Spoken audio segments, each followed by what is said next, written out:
অধীর রঙ্গ তব শুভ নামে জাগে, তব শুভ আশিস মাগে, গাহে তব জয়গান।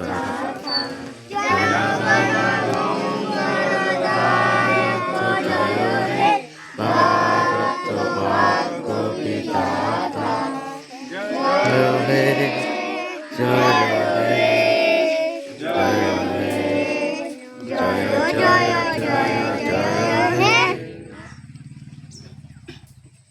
এই স্বাধীনতা দিবসে প্র্যাকটিক্যালি দু চার কথা বলার জন্য শুদ্ধ কালীপ্রসাদ মণ্ডল বাবুকে দু চার কথা বলুন স্যার, বলুন। আজ স্বাধীনতা দিবস, যেটা 1947 খ্রিস্টাব্দের 15ই আগস্ট আমাদের দেশ স্বাধীন হয়েছিল, আমরা সবাই জানি। তো আজকে সেই দিনটাই আজকে 79তম স্বাধীনতা দিবস হিসাবে পালিত হচ্ছে সারা দেশ জুড়ে।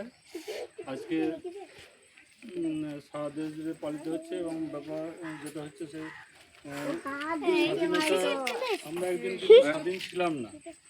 1947-এর আগে আমাদের দেশ কিন্তু পরাধীন ছিল। সেই পরাধীন ভারতবর্ষের যে যন্ত্রণা, আমরা যা মানুষ আজকে যারা স্বাধীনভাবে আমরা রয়েছি, সবাই সবাইকে করছি, কিন্তু একসময় কিন্তু আমরা অত্যাচারিত হয়েছি ইংরেজদের দ্বারা। কেননা তখন ইংরেজদের দেশটা শাসন করছে এবং তারা বিভিন্নভাবে আমাদের অত্যাচার করছে। এই যে আজকে ধান চাষ হচ্ছে, ইংরেজরা কিন্তু আমাদের এইটা ধান চাষের